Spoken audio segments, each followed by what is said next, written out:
As long as you make profit, it's all okay, right? Wrong. Allah Azza wa Jal tells us in the Qur'an, O you who have believed, do not consume one another's wealth unjustly, but only in lawful business by mutual consent.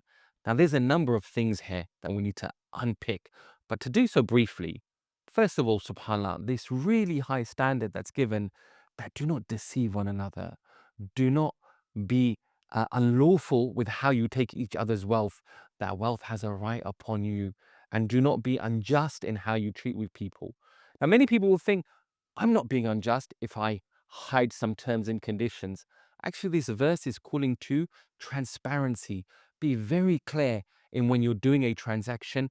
And it has to be actually based on the person that you're talking to. Knowing the hal of the person, the condition of the person you're speaking to, do they understand the transaction in the way you understand it? And if they don't, have you taken advantage of them?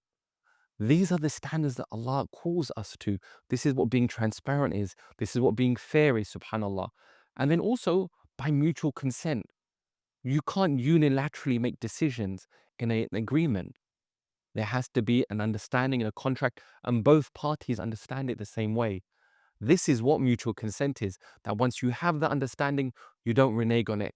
How many times in business, subhanAllah, or maybe when we have people working for us, often happens, we agree a price, and then at the last minute, when it comes to payment, we say, I'm only going to give you this much. You've been unjust. That was a mutual consent. You should have agreed it at the beginning. That's what being transparent is.